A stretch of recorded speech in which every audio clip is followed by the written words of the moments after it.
கர்த்தருக்குள் பிரியமான தேவதாசர்களுக்கும் கூடி வந்திருக்கிற அனைவருக்கும் கர்த்தராகிய இயேசுவின் நாமத்தில் குழுவின் சார்பாக உங்களை முதலாவது வாழ்த்துகிறோம்.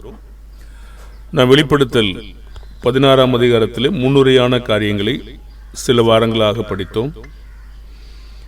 இந்த நாளில் நாம் வசன ஆய்வுக்காக செல்கிறோம். வசன ஆய்வுகள் அது பெரிய விரிவாக அது இருக்காது. சுருக்கமாக நாம் படிக்க இருக்கிறோம். 1-7 வசனங்கள். அப்பொழுது தேவாலயத்திலிருந்து உண்டான பெரும் சத்தம், அந்த 7 தூதருடனே நீங்கள் போய் தேவனுடைய கோபாக்கினைகளை கோப கலசங்களை பூமி மேல் ஊற்றுங்கள் என்று சொல்ல கேட்டேன். முதலாம் தூதன் போய் தன் கலசத்துள்ளதை பூமியின் மேல் ஊற்றினான். உடனே மிருகத்தின் முத்திரையை தரித்தவர்களும் அதன் சொரூபத்தை வணங்குறவர்களுமாகிய மனுஷர்களுக்கு பொல்லாத கொடிய புண் உண்டாயிற்று. இரண்டாம் தூதன் தன் கலசத்தில் உள்ளதை சமுத்திரத்திலே ஊற்றினான். உடனே அது செத்தவனுடைய ரத்தம் போலாயிற்று. சமுத்திரத்தில் உள்ள பிராணிகள் யாவும் ஆண்டு போயின. மூன்றாம் தூதன் தன் கலசத்தில் உள்ளதை ஆறுகளிலும் நீரூற்றுகளிலும் ஊற்றினான். உடனே அவைகள் ரத்தமாயின. அப்பொழுது தண்ணீர்களின் தூதன் இருக்கிறவரும் இருந்தவரும் பரிசுத்தருமாகிய தேவரீர், இப்படி நியாயத்திருக்க நீதியுள்ளவராயிருக்கிறீர். அவர்கள் பரிசுத்தவான்களுடைய ரத்தத்தையும் தீர்க்கதரிசியுடைய ரத்தத்தையும் சிந்தினபடியினால் ரத்தத்தையே அவர்கள் குடிக்க கொடுத்தீர். அதற்கு பாத்திரராயிருக்கிறார்கள் என்று சொல்ல கேட்டேன். பலிபீடத்திலிருந்து வேறொருவன், ஆம், சர்வ வல்லமையுள்ள தேவனாகிய கர்த்தாவே, உம்முடைய நியாயத்தீர்ப்புகள் சத்தியமும் நீதியுமானவைகள் என்று சொல்ல கேட்டேன்.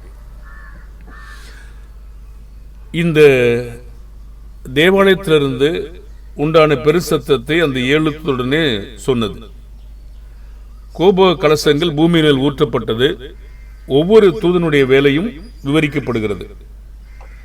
இந்த 16ஆம் அதிகாரம் 1-21 வரைக்கும் நாம படிக்கிறதுக்கு முன்னாடி 15ஆம் அதிகாரத்திலிருந்து தொடர்ந்து தொட்டுக்கொண்டே வருகிறோம். அதனால அதிகமா நம்ம படிக்க மாட்டோம். இந்த வாதைகளுடைய மெய்யான நோக்கம் என்ன அப்படின்னு கேட்டீங்கன்னா, 16ஆம் அதிகாரம் 9ஆம் வசனத்தில் தேவனை மகிமைப்படுத்துவதற்கு இன்னும் எதிர்பார்ப்பு இருக்கிறது. ஆனால் அவர்கள் அதை தூசிக்கிறார்கள். 16ஆம் அதிகாரம் 11ஆம் வசனத்தை படிப்பீங்கன்னா அவர்கள் மனம் திரும்பவில்லை என்று சொல்லப்படுகிறது. அப்ப தேவனுடைய எதிர்பார்ப்பு அவர்கள் மனம் திரும்ப இருக்கணும். தேவன் ஒவ்வொரு மனிதர்களையும் அழிப்பதற்கு முன்னதாக பல ஆண்டுகளாக, பல 100 ஆண்டுகளாக மனிதனுடைய ஆயுட்காலத்தை பொறுத்து அவனிடத்தில் காத்திருக்கிறது எவ்வளவு காலம் என்று தீர்மானித்து அவர் பல காலங்களாக காத்து கொண்டிருக்கிறார். மனிதன் திருந்த மறுக்கிற பொழுது அவன் மனசாட்சி, இருதயம் எல்லாம் கெட்டுவிட்ட பிற்பாடுதான் மனிதனை அவர் அழிக்கிறார். இது நம்ம வேதத்திலே பார்க்கிற அநேக காரியங்களாக இருக்கிறது. இனிமேல் அவன் இருந்து பிரயோஜனப்படுவதில்லை என்ற காரியங்களுக்கு வருகிற பொழுது சிலரை சோதனைக்காக வைத்து விடுகிறார். சிலரை நம்முடைய காரியங்கள் பார்ப்பதற்காக அழித்தும் விடுகிறார். இப்ப தேவன் நீடிய பொறுமையாய் நம்மிடத்தில் இருக்கிறார். இதுதான் இதனுடைய நோக்கமாக இருக்கிறது. யூதர்களிடத்திலே தேவன் மிக நீடிய பொறுமையா இருந்தார். நம்மிடத்திலும் நீடிய பொறுமையா இருந்து கொண்டுதான் இருக்கிறார். அப்ப அது தேவனுக்கு நாம் நன்றி செலுத்த வேண்டும் ஒவ்வொரு முறையும். அப்ப தேவனுடைய கையில் பெரும்பாலும் நம்ம நினைக்கிறது நல்லது மட்டும்தான் நடக்கும் அப்படின்னு நம்ம யோசிக்கிறோம். அதுதான் மக்கள் சில நேரங்களில் தங்களுடைய காரியங்களை குறித்து சோர்ந்து போறாங்க. பொதுவாக யோபு வாழ்க்கையில் நடந்தது நம்ம எல்லாருக்கும் அடிக்கடி படிக்கிறோம். அது அதிகமாக நம்ம சொல்ல போறதில்லை. இஸ்ரவேலுடைய வாழ்க்கையில ஒவ்வொரு நேரங்களிலும் தேவன் அவங்களுக்கு வழிநடத்தின ஒவ்வொரு நேரங்களிலும் சோதிக்கப்பட்டார்கள். இது இருதயங்களை இன்னும் அதிகமாக புதுப்பிக்கும். நம்முடைய மனதை இன்னும் பூர்ணப்படுவதற்கு அது ஏது உண்டாக்கும். யாக்கோபு நீங்க 5ஆம் அதிகாரம் படிக்கிற பொழுது, எலியா என்பவன் நம்மை போல கருத்துள்ளவனாய், நம்மை போல பாடுள்ள மனுஷனாய் இருந்தும் கூட கருத்தாய் ஜெபம் பண்ணினான். மழை பெய்யாதபடிக்கும் மழை பெய்யவும். இப்போ மழை பெய்யாம தேவன் அடைக்கிற நேரங்களில் மனிதனுடைய இருதயங்கள் கண்டுபிடிக்கப்படும்.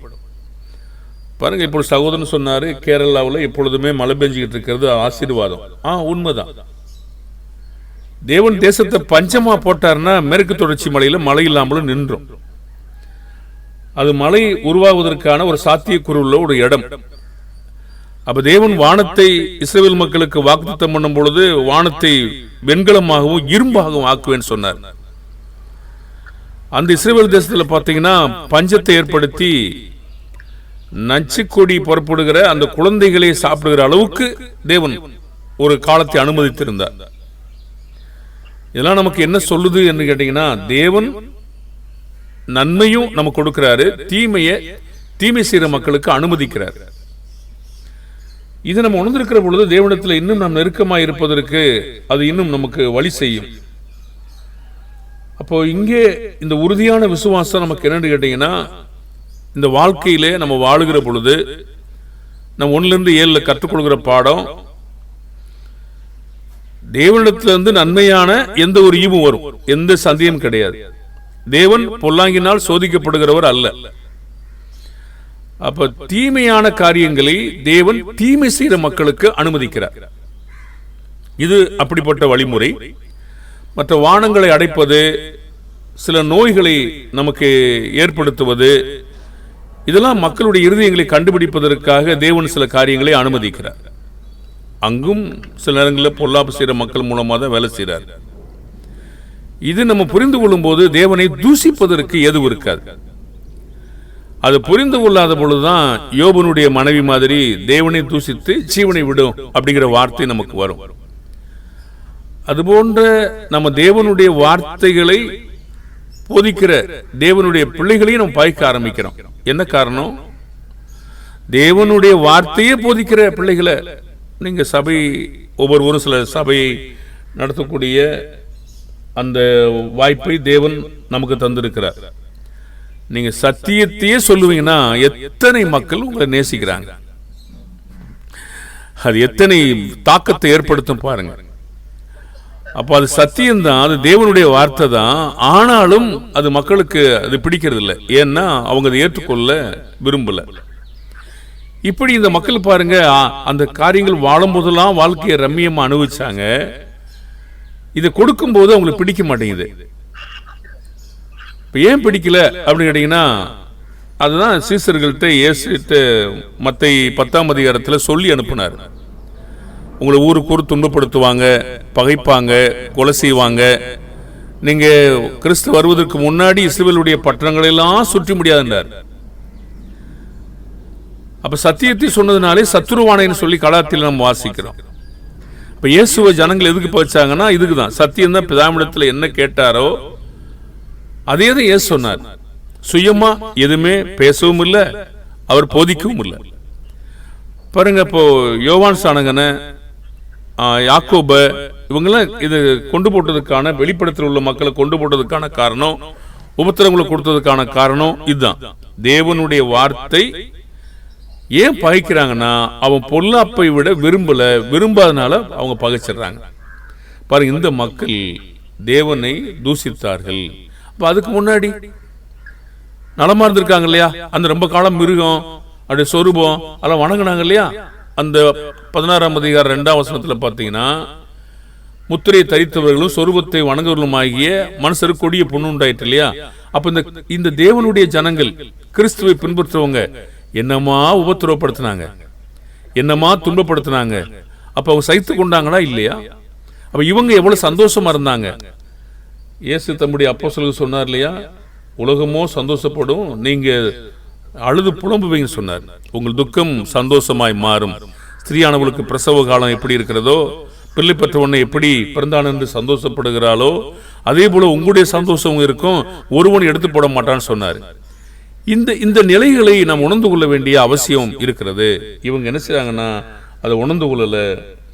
அப்ப இப்போ அவங்க எதை விதைச்சாங்களோ அதையே அறுக்கிறாங்க. இது எளிமையான பாடம், இதை முன்னாடியே நம்ம போஸ்டோம். அப்ப என்ன துன்பப்படுத்தினாங்களோ அதே துன்பத்தின் பலனை தான் அவங்க திரும்ப அவங்க 6ஆம் வசனத்தில் படித்தீங்கன்னா, அவர்கள் பரிசுத்தவான்களுடைய இரத்தத்தையும் தீர்க்கதரிசிகளுடைய ரத்தத்தையும் சிந்தினபடியினால் ரத்தத்தையே அவர்களுக்கு குடிக்க கொடுத்தீர் என்று சொல்றார் இல்லையா?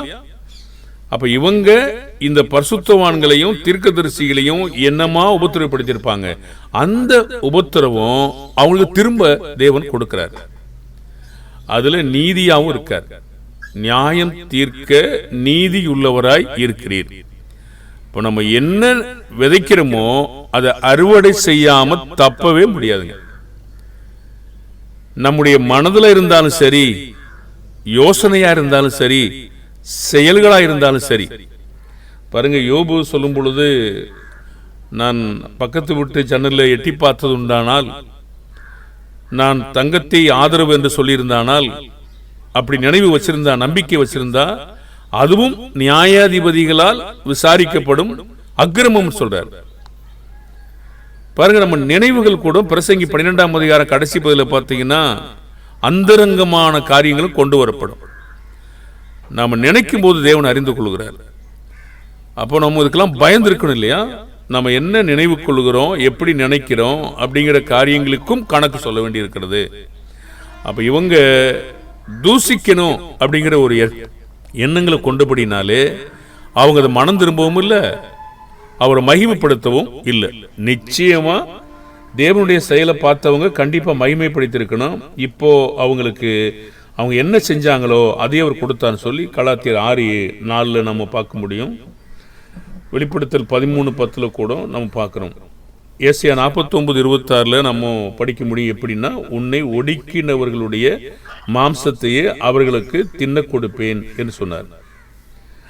அப்போ லூக்கா 11ஆம் அதிகாரம் 49 59 வரைக்கும் இந்த சந்ததியின் மேலே வரும் என்று சொன்னார். அப்போ நம்ம என்ன செய்கிறோம், என்ன நினைக்கிறோம், தேவனுக்கு எதிராக எப்படி செயல்படுகிறோம், அதிலிருந்து நம்ம கண்டிப்பா நீங்கி விட முடியாது என்ப ஒரு பெரிய பயம் நமக்கு இருக்கணுங்க. அந்த பயம் இல்லாத தன்மை இருக்கு இல்லைங்களா, நம்ம மனசாட்சியை நம்ம சாகடிக்கக்கூடிய நிலையில போயிட்டு இருக்கோம். ஒவ்வொரு செயலும் நம்ம தேவனுக்கு பயந்து பதிலளிக்கணும். நம்ம பதிலளிக்காம நிற்கவே முடியாது. எல்லாரும் கிறிஸ்துவுடைய நியாயாசனத்திற்கு முன்பாக நிற்கணும். நம்ம தேவனுடைய வார்த்தைகளை மட்டும் நேசிக்கிற பிள்ளைகளா இருக்கணும். நாம் தவறாய் இருப்போம் என்றால் அதை நாம் சரியாக திருத்திக் கொள்வதற்கு, தேவன் என் மேல் அன்பாய் இருக்கிறார், என்னை இப்பொழுது கடிந்து கொள்ளும்படியாக அனுமதிக்கிற, எனக்கு நேசிக்கிறார் என்று சொல்லி அன்போடு நன்றியோடு நான் ஏற்றுக்கொள்கிற பிள்ளைகளா இருக்க வேண்டுமே தவிர தூசிப்பதற்கோ மனிதனுக்கு எதிராய் திரும்புவதற்கோ நமக்கு எந்த அதிகாரமும் கிடையாது. பொதுவாக தேவனுடைய வார்த்தையை சொல்லுகிற மனுஷங்களை ஏன் அன்றைய நாட்கள்ல இருந்து அவங்கள போய் அடிக்கிறாங்க, அவங்களையே கொண்டாங்க? இதுக்கு காரணம் யாருங்க? தேவன் தான் காரணம். தேவனுடைய வார்த்தையை சொல்லும்படி அவர் தான் அனுப்பியிருக்காரு. தீர்க்கதரிசிகளையும் அவர் தான் அனுப்பியிருக்காரு, பரிசுத்தவான்களையும் அவர் தான் அனுப்பியிருக்காரு, சுவிசேஷகரையும் ஊழியரையும் மெய்ப்பரையும் எல்லாரையும் அவர் தான் அனுப்பியிருக்காரு. அப்ப இவங்க என்ன செய்யறாங்கன்னா, மனிதனோடு தான் யுத்தம் பண்றாங்களே தவிர யுத்தம் நினைச்சுக்கிட்டு இருக்காங்க. ஆனா நிச்சயமாகவே அவங்க தேவனோடு தான் யுத்தம் பண்ணிட்டு இருக்காங்க. தேவனோடு யுத்தம் பண்ணி நீங்க எப்படி ஜெயிக்க முடியும்?